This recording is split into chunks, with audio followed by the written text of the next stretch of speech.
item number 5, presentation of library annual report. Library Director Baker is here to present. Welcome. Thank you. I don't think I can go as fast as those last couple of You can try. Kidding. I did bring printed copies. I have a couple if anyone, but you should have had it in your email packet. Pictures are always nice. So we have pictures of events, guests, and gifts on the front and back of the report. The library, as most libraries across the country, becoming more of a community center, not just a warehouse of books, and we are enjoying that a great deal. Coming up with different program ideas, different guests, and we're always welcoming suggestions from the public. So if you have some programs or a guest speaker you'd like us to invite, please let us know. The front page, Clayton Anderson was great. If you've never heard him talk, if you ever had a chance to, he did a super job. And on the back page, we have some gifts to the library, artwork that was donated for meeting room A, and then the courthouse portrait for the S-150 project. That will be the lower fireplace. It just left yesterday to go on the statewide tour with the other teams for that project, but it will come back in November or so, and then we'll have a permanent home in our library. The middle part, couple pages, it's required numbers that state statute says I have to tell you. Any questions? I think any questions for Becky? Enjoy the candy, it's dark chocolate, so it's healthy. In moderation. I never said that part. All right, thank you. Thank you. Next, item number 6 is presentation and acceptance of 2015-2016 annual audit. Ryan Berger is here to present. Yes. Yeah, the chairman, are you gonna approve the report, assessment report? Library report? Yeah. Sure. Is there a motion to approve and accept the library report? So moved. Second. A motion and a second. Is there any discussion? Seeing none, please register your vote. Please display the vote. Thank you. Item number 6, presentation and acceptance of 2015-2016 annual audit. Ryan Berger is here to present. Welcome. Thank you. Good evening. Ryan Berger, 7120 Whitewater Lane, Lincoln, Nebraska, representing Gabriel Berger else here in Seward. How's it going, guys? I presume you have an email on some items, and I would like to start with the audit report itself as a little refresher. From that massive PDF file of 45 some pages. The first two are our opinion pages, that's what we're responsible for. Also pages 38 through 43 with your internal control findings, non-compliance if you had any. Everything else in between, pages 3 and 37 is management's duties, and then we audit those financial statements. So I'll start on page 2 with the audit opinion, which was fairly stated, which is good. We had some financial statement adjustments to get there, but we got those done, and we're in good shape. Page 3, a really good, strong balance sheet this year. What I noticed is total cash and CDs are at $19.2 million at the end of this fiscal year. That's up $3 million from the previous year, while total debt is at $19.4 million, which was up $1.4 million from the previous year. So you can see that, I'll get to this in a little bit greater detail down the road, but we're in a very good position financially, and there's some reasons why we got there. I'll get to that in a second. The statement of activities is on page 4. If you're running for profit, they call that an income statement, and it saw that we had $2 million of net income or a change in position for government this year, most of which came from utilities, which did $1.4 million this year, which was fantastic. So my favorite page is 10. 10 shows the cash flows of the utilities only, and from 10 we can see that the operations of utilities are providing the significant source of the cash, a little over $3 million, which is fantastic. What they did with that cash is pay down debt. We had some fixed assets, about $1.8 million of debt we paid down. Purchase new fixed assets. And the best thing that happened this year, and I talked to to Bonnie and Bruce about this was, did you do this on purpose? Well, how did you know? We refinanced a whole bunch of electric bonds, and some of them were ones that were revenue seeking. We only pay interest, and we redid them every year. So we got a great rate, like the peak of the lowest rates. We did $3.9 million, got refinanced into one big $4.6 million note, which sounds bad, but the rates on it are 0.8 to 3.2%, and they're spread out over 20 years. So we stopped doing that refunding, and only paying interest down. The timing could not have been better. And like I said, from the balance sheet, cash went up $3 million while your overall debt only went up $1.4 million. So the spread is yours to use, that you managed well. So I don't know everyone who's behind that final decision, but that was hugely important to get those all refinanced in one shot, in one big note, with super low rates over 20 years. So I commend everyone who was a part of that decision process. That was fantastic. Hugely important. If you want to see what all your cash is made of, page 18 shows that. You have about $12.7 million in checking or money market accounts and $6.5 million in CDs. And we earned a little over $65,000 of interest income on the year. Page 19 shows your levy rates, which have held at 0.3180. Once again, a 0.0 increase in levy rate over the previous year. And you can also see then on page 23, what we had is your interest expense for the year, a little over $487,000 on your notes. And again, the refinancing is going to help bring that down, I think, going forward. So any questions or items from the financial statements or footnotes that you guys wanted to cover at this time? Thoughts? Any questions for Ryan? Okay, I would like to cover the financial ratios PDF that got sent out, just showing the overall health of the city financially. The team put together a pretty strong budget this year, and I think it's fair to show how we are compared to not only the previous year, but to other entities. So if you have that ratio chart in front of you that got sent out for the meeting, I'd like to turn to that and see how Seward is doing at the end of fiscal 16.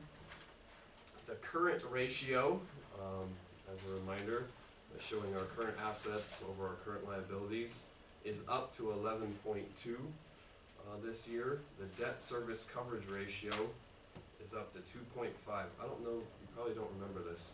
There's 3 ratios we failed last year. Debt service coverage, net income to debt, and cash to debt service. Why were we failing those? Because we were refunding bonds every year. Now we spread the payments out over 20 years at low rates, and every single one of these that were a fail are now meeting compliance with national standards that they put out for municipalities. So debt service coverage 2.5, that's a pass. Net income to debt at 1.1, that's a pass. Last year it was a 0.5, which was a fail. Cash to debt service 9.7, that is a pass. Last year it was 3.9, and that was a fail. So again, I cannot comment enough how important it was to refinance those bonds and spread out the payments with very low rates. That's very healthy for the city. You can see comparison to your peers on property tax revenue based on both your population and debt based on population. I think you've seen this before. Seward is very competitive with its peers in the first class. York is very fortunate to have a lot of sales tax revenue, so their property tax rates kind of drag the peer group down. But compared to the rest of the peers, very competitive in property tax rates and on debt per population once again this year. So good audit, finances are doing well, budgeting process I think is going better, and so I'll open up to any comments or questions from the council. Any questions or comments for Ryan? Yes, Just a Sid? quick question. Yes, There's been talk of, interest rates going up. If the city were to encounter a big, project which needed to be bonded, at a higher rate, obviously that would kind of change our numbers a bit, correct? Yeah, it could change very fast. Very fast. Yes, Okay. very fast. So, it's good this year, I would even say great, but we don't want to, and you guys are strong fiduciaries of the city's money, we don't wanna abuse that power or take on extra debt or kick the can further down the road. It was a great move for this year, but yeah, a big project with high rates could change this pretty fast. Yeah. Any other questions for Ryan? Ryan, I guess I'm just gonna say it's, the way you guys have presented things for us, is this your fourth year now you've done the audit for us? Since I've been on council, and, I think it helps having, and I don't know if Bonnie feels this way or not, so I don't wanna put words in her mouth, but having somebody close to home to help us with stuff, cause I think, as much as the success of where we've gone with this is attributed to Bonnie and Bruce and the work they did over the past year, having you close by to help provide a little bit of guidance helped us also. So, thanks. Thank you. Ellen, did you have something to add? Yeah, taking all this good news, there still is room for improvement over the next year. What's your biggest suggestion for us going forward? What do we really need to do? So, my strongest suggestion is on the financial, you mean financial side, right? There's a lot of things that you can do with morale and whatever else, but on the financial side, I really feel you are losing out on capital leases. There's a lot of police cruisers, other items that we do through a capital lease, and the capital lease, so not through a local bank, not through a bonding agency, and that lease company says, yeah, we'll give you this rate, 3 point whatever percent, 6%, whatever it is. What they don't tell you is, that's what we'll charge after we finish tacking on extra cost fees, appraisal, whatever it is. And now your effective rate is like 8%, and we saw that once this year. We thought we were getting a good deal on a cruiser, and then it was 8% after fees and fines and all that other stuff. So I'm not a big fan of capital leases. If you have the cash, which you do, I'd like to pay for it. If it's something that needs to be bonded over a significant period of time at a lower rate, that's great, let's bond it. But those capital leases, I think, are hurting us financially where we could put some of this cash to use. I know didn't we resell the golf carts? We did. That was through a bank at a much lower rate than some of these other, I'll call them in-house financed capital leases were. So that one actually went particularly well considering the rate environment that we were in. Good question. Any other questions for Ryan? If not, I'd entertain a motion to accept. Move. Move motion and a second to accept the report. If you go through your votes, please display the votes. In favor of looking back capital credits Miller Schmidt, Hayes, motion carried. Thanks, Ryan. Thanks, guys. Thank you. Thank you. Next, item number 7, this is council member Beck's request for discussion regarding the proposal on a Seward County Activity Center. I believe, did you want to lead this, or? Just to introduce Shane, he wanted to, talk with the council, an update on his proposal for a wellness center, and some potential for some city, involvement. Welcome. Thank you. Good evening, everyone. Shane Bach, 134 Maple Street, Seward, Nebraska. It's always good to be in front of you, and I think we picked a good night to be here with Ryan's positive report that the city's in great shape. One of the things that we know about Seward is Seward's a great community to live in. And, the city proposed a project like this 3 years ago, I think, and I was very much in favor of it at the time, as were many citizens that you'll see here tonight. We were very excited about the opportunity to add an activity type facility to our community. And the purpose of this facility is to promote wellness, to promote activity, to promote family togetherness, And I think that's something that we're missing in our community today. So I put together a very short slide presentation that would walk you through kind of what our proposal is. And I know you got your packets, and you know, our ask tonight is not huge, but I think it would be important to kind of walk through this. So if you have any questions along the way, please feel free to do so. But Chief Construction out of Grand Island has been gracious enough to work with us at no cost to this point. And so they put together some renderings. They're not final. In fact, they're just kind of a conversation piece. Actually the logo is not final either. I've got a lot of feedback on the logo, so that's a new work in process as well. But I felt it was important to have a visual for everyone to see what is possible. And you know, we'll take it under advisement and go from there. So, John, if you want to go ahead. So this is a Prezi, and I'll walk you through different slides here, but this is kind of just an overview. So, okay.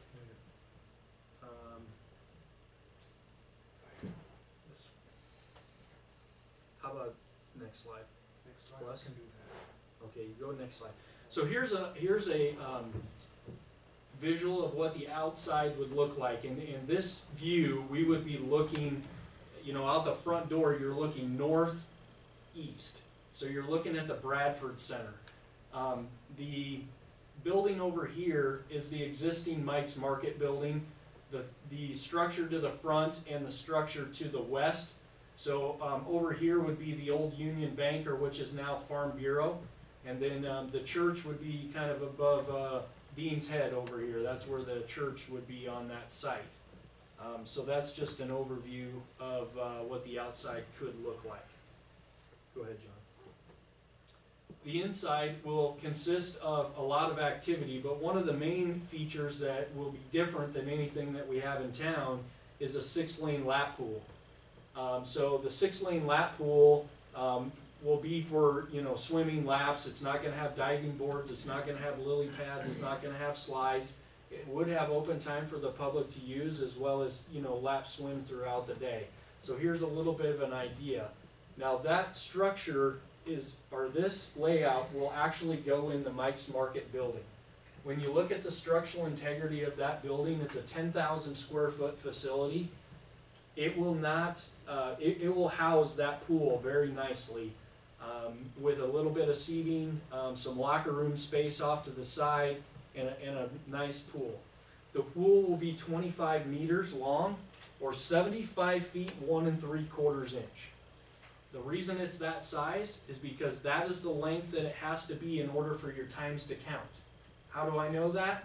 I worked with Corey Gray, who's in charge of the Seward Swim Sharks club team, and he said if you're not going to build at least 6 lanes, and you're not going to build it at least 75 1 3/4, don't bother, because we couldn't even host a meet at that distance. So that's why we've designed it the way that we have. Go ahead, John. This would be a view standing in the lobby looking towards Campbell's Cleaning and Sports Express. So this is an idea of what the lobby would look like. Go ahead, John. This is the arena. The arena will be about an 8,000 square foot facility.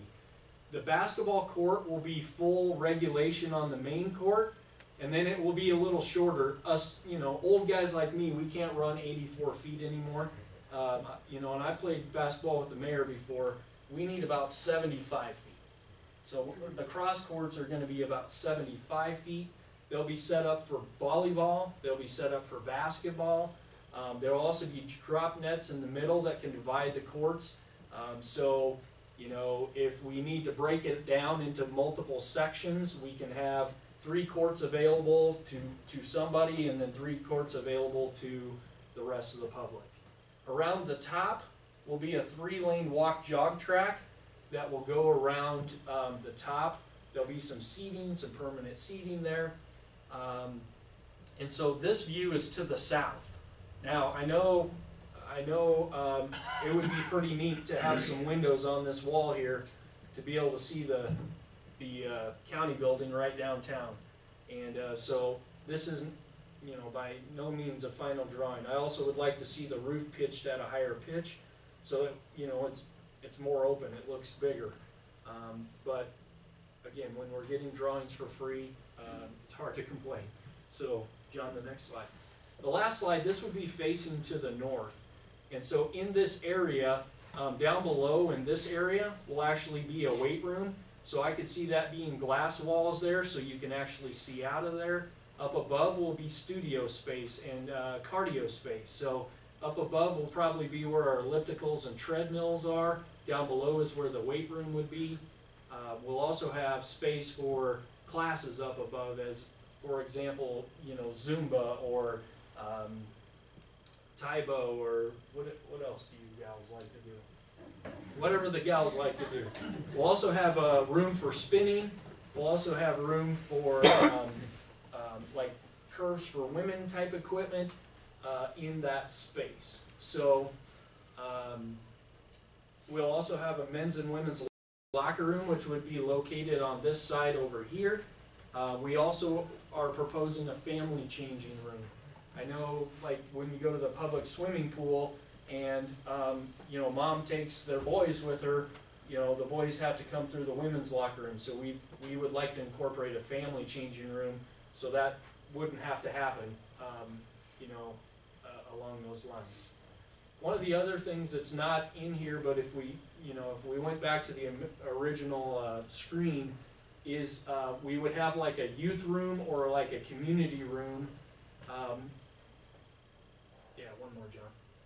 So it's hard to see, but it'd be right here in this corner, would be like a youth room. And one of my proposals, we've actually talked to the youth center here in town, and we're just in talks right now, so nothing's concrete, but the idea would be that we consolidate resources. You know, they've got a facility now that's used while school's in session between the hours of like 3 and 6. And it takes a lot. We all know it takes a lot for a nonprofit to maintain its budget and its utilities. So our proposal is have them come in with us. We have staff on site all the time to bring those kids in, and we could put a door over here on this side where the kids could be dropped off. They'd go to the youth room, and there would be places for them before school. The other day it was minus whatever outside, -9. And I went to work about 7 o'clock in the morning, and there's a girl outside that couldn't have been older than 7 or 8, sitting on the park bench waiting for the bus. Well, that's a 45-minute wait for the bus. So could we open this space up in the morning and have those children meet there, have the bus pick them up there instead of waiting outside their current location? So that's something that we've talked to them about. I don't know if it'll go through. But if not, I think that becomes a flex space. In the morning, it could become a opportunity for, you know, a gathering of citizens to do multiple things. So there's just a lot of use for that space. The other thing, the green box is a child watch. So I know there's a lot of young moms out here, and one of them's a good friend that we went to college with. She's got 3 young children. And it's extremely difficult for her. Her husband works out of town. It's extremely difficult for her to get away to get her workout in. And if she could bring her children here for maybe a half an hour or up to an hour, pay a few dollars and get her workout in, I think she would welcome that opportunity. So that's just a little bit of an overview of the project. We did send, and I know there was some editing issues, but we did send our full business plan to the council for review, and you know, we feel we have a compelling message. We feel that we're well on our way. The citizens that are here this evening, most of them, if not 80% of them, have moved to Seward in the last 5 years. One of my friends, Adam, just moved to town from Norfolk, and he's here tonight in support of this project. And a lot of these other folks are also here in support of the project. We have started formulating a board of directors. We would like to run this as a nonprofit organization, similar to how a YMCA is run. We have we had an article in the newspaper about, well, right before the New Year's. And the day after that, we got a 6-figure commitment from an employer in town because they support the project. And that was pretty cool. I received a phone call, it was about 2.5 weeks ago, from a gal who's 70 years old, who currently drives to Lincoln 3 times a week because she has severe arthritis. And the only form of exercise that she can do is aquatherapy. And she called me and said, "You didn't put your address where I can mail a check in the newspaper." So she was asking me where she could mail a check. I think this is something that the community is really behind. I think it's something they will support. And I feel personally that it's not something I want to stick the taxpayers with. And I think we can do that by creating a nonprofit organization. So our ask here tonight is to have a conversation. It's not to ask for money, it's to have a conversation with a task force of city officials. And I don't know if that would be appropriate to meet with the Park and Rec Board, because I know there's some council liaisons that meet there, or if it's another group. But we're asking to have a conversation because there's some natural partnerships that can happen with the city, and in the communities that have done it and done it together, it's been successful. Most recently, I asked Jonathan for some help on this, and Shadron did this not too long ago, within the last couple years. Shadron completed this, and they worked with their college, they worked with their city, and they worked with private individuals to make it happen. Couple other points I'd like to make. I know you're going to ask, what's the cost? Our estimated cost all in is probably between $4.5 and $5 million. The estimates we've got thus far for the building itself is about 4.2. We'd have some equipment cost, and then we'd have to purchase the land as well.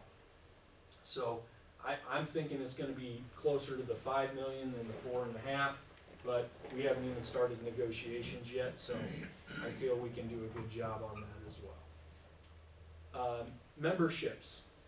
A single membership, we'd be looking at a $35 a month membership. A family membership would be around $65. Now, a YMCA family membership today is $89. So we want to make it affordable for citizens to participate. And the other reason we feel this is a good price point is there's some employers in town that will reimburse up to half of, up to $30 of a membership. So if their employee participates in family membership, it literally costs them $35 out of their own pocket to make this work. At the back of your packet there, I think originally I sent you about 8 letters of support. I received about 12 today, and so you'll be getting an updated report with those additional letters of support from community members. And those range people of all ages. So we feel it's a really good project. I want to thank everybody that came in support tonight. There's even a young man that's here getting an Eagle badge tonight, so we're pretty excited he picked tonight to come and watch this. So I'm open for questions and be happy to answer any questions. Yes, sir. Shane, obviously, we've talked about this, for a couple of years. You said you're not looking for any money from the city, and so I'm assuming, do you have your nonprofit corporation set up already? We're in the process. In the process? Yep. So, from a council standpoint, or a council person standpoint, if it's a private endeavor, nonprofit, I mean, it's like awesome, great idea. Where do you anticipate, you said it's gonna be about 4.5 million? We need to raise 2.5. So, you're not looking to us for any of that? So there's a grant that is available through DED. It's called the CCCFF Fund, and it's Civic Community Centers Fund. I'm gonna go with that. Okay. But Shadron, for example, received a grant in the amount of $375,000. And that grant was awarded because they created a public-private partnership in the city of Shadron. So the city owned a part of the project to help get that grant. And then they leased that property to an entity like us for operation and ongoing and all those types of things. So that would be an area that we could create a partnership or work together to go after dollars like that. So that's an area I think we could come together. Another area I think would be a natural fit. You guys hire swimming, lifeguards for the summer. What if we could retain some of those folks and hire them to work, because in the summer I don't see our pool being very, very busy. We want everybody to go to the city's pool during the summer. So could we hire some of those lifeguards to come up and be our lifeguards in the, spring, fall, winter months? I think there would be some natural synergies there. I don't think the city would have to pay for them. I still think our entity would pay for that, but they would already be trained and certified lifeguards.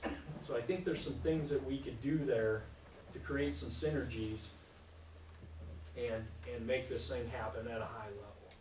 It sure makes the project easier if the city's involved than if they're not. So, of the 2.5 million, right, you said, Yeah. that needs to come about, realistically, how much of that could come from those grants, like you're talking about? Well, we have 2 challenge grants that we're applying for right now. One through Peter Kiewit, and then there's a Robert B. Doherty Foundation that has in the past given to projects like this. We're asking for a $250,000 challenge grant from each of those. So we would have to raise $500,000 to receive those grants. We have a large donor that we are approaching within the next 2 weeks. We have a business plan put together specifically for that individual. If that comes through, we've just raised $1 million from 3 organizations. The 375 from the grant, the CCCFF grant. I think there's some other incentives out there that possibly we would go after as well. Maybe LB 840 would be a good fit for this type of project, maybe it wouldn't. But we're gonna try every avenue. So if, say just for the sake of discussion, that the city ends up being responsible in getting like, say, $1 million of grants. So then what would be the long-term liability for the city? Because I think I heard you mention something about like, we would be responsible for some part of the ongoing costs at some point, or like leasing something? Well, I think what we would do is create, some sort of lease factor where we lease it from you, and, you're gonna, the idea would be that you'd own the pool. That's the natural fit because it's own parcel. So the idea would be, could we then lease that property back, and Kelly would have to tell us if this is doable or not, but in talking to our attorney, he thought it would be a doable situation.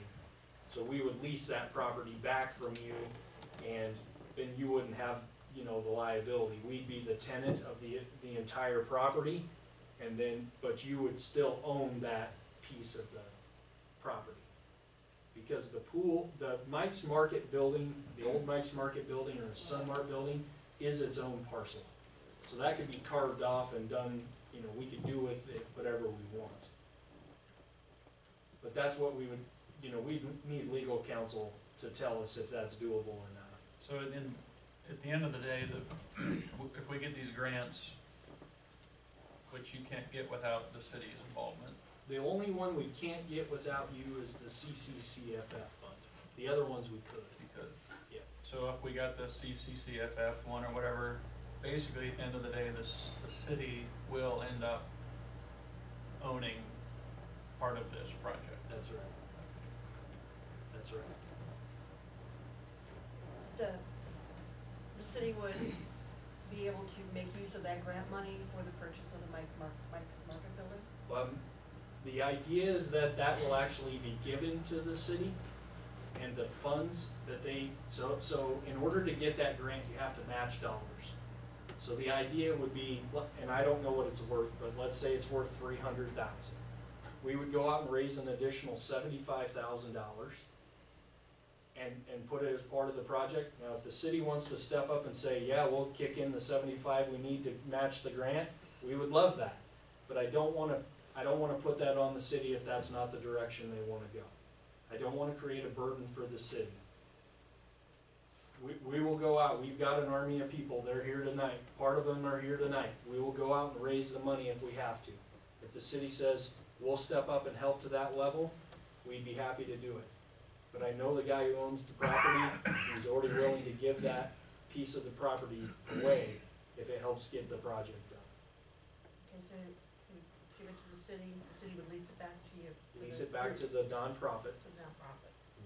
And the city would be, what other liabilities would the city have regarding that building? If they lease it, do they have any liability beyond that point? That would be spelled out in the lease agreement. Most of the time you see triple net leases where we're in charge of the maintenance and the taxes and, well, not taxes because we'll be a nonprofit, but the insurance, you know. I'm sure we can craft that so the liability is mitigated for the city. Shane, any concerns on the size of what you're building, being landlocked because of the church and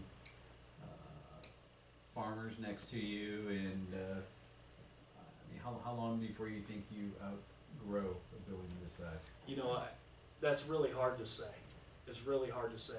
I know, you know, a community that we looked at, I grew up in, was Wayne. They built a 25,000 square foot facility, and it's serving them just fine in Wayne.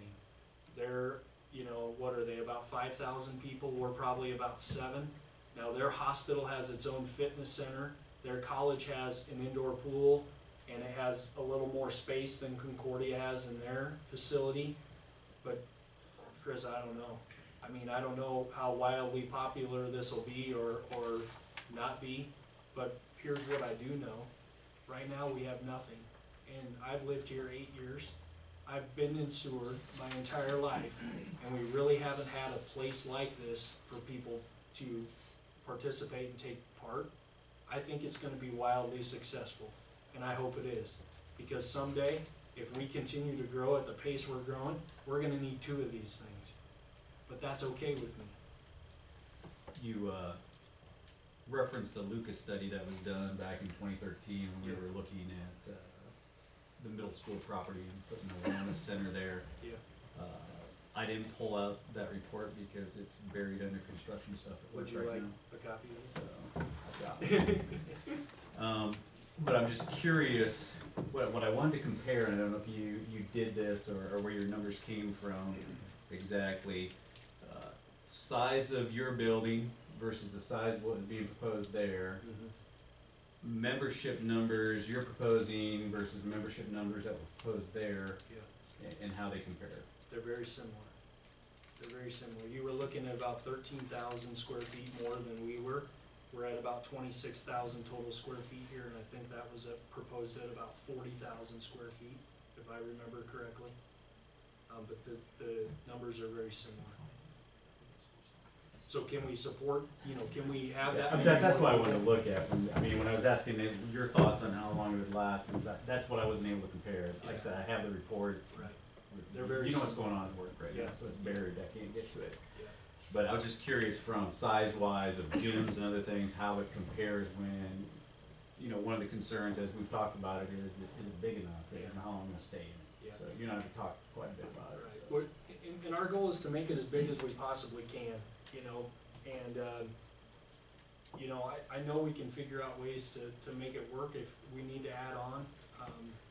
But I think the location is in the right place, and the people I've talked to, the location is in the right place because it becomes to me it becomes an economic engine for our community. It drives people to our downtown business districts at all times of the day. I'm visualizing the older people are gonna come in the morning, you know, they get started early in the morning, they go. Business people are gonna come over the lunch hour, and participate at that time. I know I see the Jones Bank ladies walking around the square all the time. In the winter months, this would be a perfect place for them to go. You know, I'm sure the Calabank gals do the same thing. And I just see it being a good thing. The other thing is we actually have a gal that is from the Beaver Crossing area. And we've heard, you know, talks of, you know, should we put it up by the middle school or should we put it out east? They're gonna go to Lincoln if you do that. Because it's just as quick to drive straight down the interstate and jump off at Fallbrook or, you know, jump off at Cooper than it is to drive north of Seward. And so you know, just personally, I think that would be a mistake to do that. I think it would be challenging to do that. And we have a tremendous opportunity to revitalize 3/4 of a block right downtown. And what great idea would it be to create some sort of economic engine that, you know, I know when I go work out, I need a Gatorade. I'll jump over to Fastmart and grab some Gatorade. My wife needs new jeans all the time, she tells me, so she'll go down to Allure and get new jeans. It just never fails. But I really think this is the right project at the right time in the right place. Shane, on a, sorry, Dee, then I'll be done. Go ahead. Also in your business plan, you referenced some partnerships. Yes. Are those gonna create empty storefronts where those exist today? It would create one. It would create one. Yes. You talked about everything so far, but what about parking? Do you think you have enough ample parking for the Right. crowd? Right. You know, parking's always a challenge when you do things downtown. We have 52 stalls in the parking lot that exist today. There's off-street parking to the east and to the south, and then it would be off-street, you know, going from there. We hosted a basketball tournament this weekend. Dean, you saw it. It was right in your front yard. And if people are gonna come, that's a good thing, but parking's gonna be an issue no matter where we put it, especially downtown. Well, at least for an average day, you should Yeah. have. We should have ample parking for an average day, yes. Sid? Just a comment, Shane,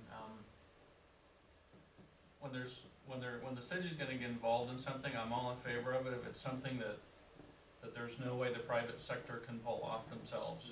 For instance, like a library, okay, no private citizen is gonna open a library. Different things like that. Like from my standpoint, my wife and I belong to SNAP, we go there for our workouts, we go to the Concordia track in the wintertime for cardio, when the weather is bad. My wife goes to Jazzercise, you know, so at least SNAP and Jazzercise, we're participating in two private businesses, two storefronts. That are private endeavors. And so, while I think it's a great idea, I mean, the one thing that the city doesn't have, which I will agree with, is an indoor pool. When I was growing up as a kid, Concordia had a pool, and so we could go there as kids, and it was great. But it's my own personal opinion is, if the city is gonna incur a certain degree of cost and indebtedness, unless it's something that like can't be pulled off in the private sector, I'm a little hesitant, just because, okay, then we're kind of snubbing, you know, Jazzercise, In Motion, SNAP. I know Curbs doesn't exist anymore, but, you know, some of those private enterprises, which are storefront buildings in the city. And just when the city gets involved in that kind of thing that directly affects the brick and mortar entrepreneurs in the town, I just feel a little comfortable about that. Sid, you make a very valid point, and I'm very sensitive to that, because I'm also an entrepreneur, and I believe in Seward a lot. I've taken on many things. I want you to know, I've had face-to-face conversations with all business owners in the sector, except for the Pilates gal, over on 34. Because we're not going to offer Pilates. Pilates is a different enough feature. I talked to, Leanne over at Jazzercise. We're not gonna offer Jazzercise. I've talked to Suzanne Glugojevich over at In Motion, and in fact, she's interested in working with us. She said that she can't do as much. I wish she could be here tonight, but she's teaching a yoga class right now. Her comments to me are, I can't do what I wanna do. I know I could do so much more, but I don't have the space to do it. We tried to work with SNAP to have them come together, but their contract they have wouldn't allow them to partner with a facility like us. And so I'm sensitive to that. I agree with you, Sid, but here's what I know. The facilities that we have today don't support some of the things that we need. Like, SNAP's a great facility, and I want them to do very, very well. And I think they will continue to do very, very well. But I can't take my family to Snap Fitness today. Concordia is a great facility, and they'll even tell you that they feel they're very gracious to let us come in there. But they will, they're inconsistent because that facility was built for their students. And so, to me, we need a facility that the public can access whenever they want to access the facility. And a space where people of all ages can participate. And I don't think we have that today. And so, we're gonna still support SNAP, and we're still gonna support Jazzercise and Pilates, and T's Gym. Those will still be supported. We're not putting in a monster weight room that's gonna compete against SNAP. We're talking 1,200 square feet. It's a service that's going to be there, but we don't wanna compete against those types of gyms either. And so I'm very sensitive to what you're saying, but I think what we're doing is so different than, and ours is more maybe family focused. The other ones are more specialty, I would say. So that would be my comment there. What's the square footage for the other rooms? Anyone in particular? Well, like you mentioned, the like- weight room's at 1,200. What's the, is there like a cycling or Yeah, so exercise? upstairs, there's about 3,000 square feet of studio space. The gym's about 7,900, I think. The pool's about 8,000. The locker room space, they'll be what they are. The lobby's about 1,100. On here, it shows the child watch at about 400, but we would probably square that off. The youth center room will be about 1,000 total square feet. So. Was there a room for, when you say weight room, are you including like treadmills and stuff in the No, weight room? so the weight room on the bottom, the red box, that's just for weights and machine weights, free weights. And then up on the second story will be our treads, our elliptical, Stairmaster, bikes, that type of stuff will be in a separate space. And how big's that? Well, it's probably about 1,500 total. Once you carve out those studio spaces. How many jobs did you create for this project? Yeah, so Project? full-times, in our business plan, I believe we have 3 full-times, full-time people, and then we would have a lot of part-time people. In conversation, actually, in the packet, we talked to Concordia, and they spelled out how this would be a good partnership for them, because they have majors that are for sports and wellness, and they see this as a good opportunity to have internship hours. And so some of that could be paid internships or not paid internships.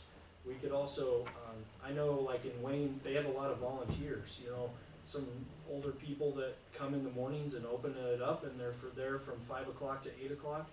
We would be going for that as well, but we'd have to hire lifeguards on a part-time basis. So I think all in all, we probably have 12 to 15 total employees. So. The reason why I asked about the square footage is kind of to Sid's point. The pool is is one of the driving factors. When we surveyed last time, people had it had a high interest level, but, you know, what we had gotten back from Lucas Partners and others was that the other aspects also drive the memberships to subsidize the pool, because it's so expensive. And so, that's why, and that ties into what Chris's question was earlier, about is the size adequate, and that's part of the concern, is just making sure that, you know, while something is better than nothing, I would agree with that generally, you still wanna make sure it's adequate, and that, you know, the busy times are typically going to be right after work, when everyone wants to use it during that hour. You have people, you know, being turned away because there's just not enough equipment or whatever it might be. And so that's why I asked the question of the square footage, because I don't recall, I thought the facility last time we were looking at was closer to 50 to 60 at one point, but I'll have to, The one you proposed? yeah.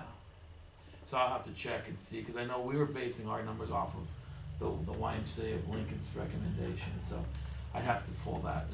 Mine's not stuck under construction documents, but it's probably under a pile I of actually something. have it in my bag, we could pull it out if you want, but, this facility would be bigger than Beatrice, and Beatrice is twice the size of Seward. This facility would be bigger than theirs. They have a 4-lane lap pool. They have one gym that's smaller than this, and their facility wouldn't probably even be this big. And that's the only facility they have there? No, they have multiple. They have Anytime Fitness, they have. I'm saying of this type of structure. Yep. So, Any other questions? Anything else you want to add, Shane? I just thank you for the opportunity tonight. We've got a lot of people that are very excited about the opportunity to do this. I would love to see us work together to make it happen, and I'm open to have a conversation. We're meeting Monday night again with our team to continue raising the dollars, and if you have any questions, you can call me, email me, or anything like that. So just want to thank you for the opportunity to share the information. So Thanks, Shane. We appreciate all the work you've done on this. Thank you. It's not a public hearing, but I know a lot of people are interested in this. So does anyone from the public wish to comment on this item before we move on to the next item? Yes, welcome. Yeah, you do. That's the trade-off. And please state your name and address for our record if you may. Kate Kanashik, 2117 Ashland Road, B, Nebraska. I have 4 small children, and 2 are in school and 2 are not. I think that the facility would be used a lot during the day. There are so many moms that are my age that have small kids at home. I know Rachel helps out young moms too, and there could be swimming lessons for little kids at that time. Elderly water aerobics. I'm interested in water aerobics. I'm not interested in dropping my kids off at one place and going to another. I like the idea of it being together, being more of a family type situation. The older kids, yeah, it would be a rush after school and stuff, but they could offer, you know, talking about the pool, swimming lessons in the evening. So many people go to the Y, and anybody that goes to the Y that cooks at home, they're stopping at Super Saver. They're getting something during that trip. I think, again, it brings people to the downtown area, but it also brings them to the grocery store and Dollar General or whatever around town as well. So that's all. Thank you. Anyone else from the public wish to comment?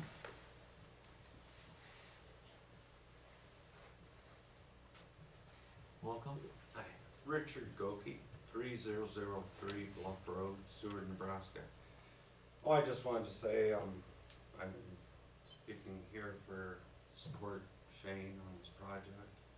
Sid, I appreciate your point for affecting other businesses in this community. What I like about this is this pool, our kids swim. There's about a dozen kids that go to Lincoln now on the swim team in Lincoln. They go anywhere from 2 nights a week to 4 nights a week. We leave about 5:30. They don't get back till about 9:30. So it's a big commitment when they go up there. With this in town, it'd save a couple hours driving, just on that part of it. But, you know, you talk about a pool being done privately, I don't see that happening if somebody wants to do this on their own. But,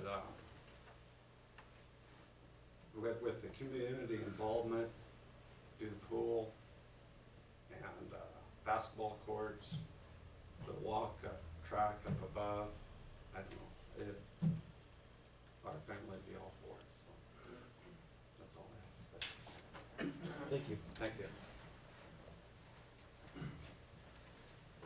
Dave Dyer at 1425 201 Drive. I think accessibility, you know, obviously a pool, there's a lot of people that's come up multiple times. I've got some boys that are on the swim club, maybe not necessarily because they want to, their mom kind of has them doing it. They do enjoy it. It's tremendous coaching and it's great fitness. But as far as learning to swim, we took them to the Fallbrook YMCA, and they're good swimmers, and I can count on them being on that lake, being safe. I think that's important for an opportunity for all our kids in our area to have that opportunity. I am a pharmacist. I currently work in York, Nebraska. My wife works at the hospital here in town. Every day we see folks that come in and struggle with diabetes, hypertension. What's the first thing? Hypercholesteremia. First thing your doctor tells you is, let's give diet and exercise a try. And, you know, and certainly that's where you start. You need that accessibility. And we do have some of that with Snap Fitness, but I think we find ourselves more in a pretty busy society. My wife actually drives to the YMCA, gets up 2 to 3 times a week, 5 o'clock, goes there, hits the swim lane, has to get there pretty early because there's a pretty good group of water aerobics folks that are already there. And she grabs groceries at Super Saver, and she grabs those groceries and she's back in time for the kids to be up and get them ready for school and then make it to work by 8 o'clock. So I see the need of the pool. As a youth basketball coach, it's just disappointing the access we have to gyms. I know we've got the sign-up period, which is great, but without Coach Suma, I wouldn't have had any idea how to go about that. And I love basketball. I love watching it, love coaching it, love playing it. This Christmas break, you know, I don't believe it's the way I understand it. I coach with another coach, and he signs up. It's locked down during Christmas, which is good. You know, you want to be with family and whatnot, but that's a 2.5 week period right in there that kids are out of school, and there's no place for them to go to play. If we're going to compete with York and Aurora and these schools, they got a great youth program going, and they've got working in York. Kind of got sidetracked there a little bit earlier. Folks come in and want a weight loss pill. Everybody wants a pill. Majority of the time, it's not going to work. It's lifestyle. And those water aerobics class for folks that a lot of weight on their knees, bad knees. Some folks that maybe were runners, super thin now, just got a bad joint, and they're trying to get their exercise. That water aerobics is huge. So that's where I send them to that York Community Center. It's a small gym in there, 2 hoops. Every time I go in there, I still see, you know, 5 or 6 kids shooting around. This plan here is wide open.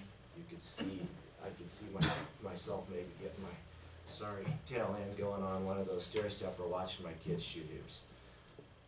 But it was just disappointing for me to not have. I've got a team, we're trying to get better, and not have a chance for them to even play over the entire Christmas break.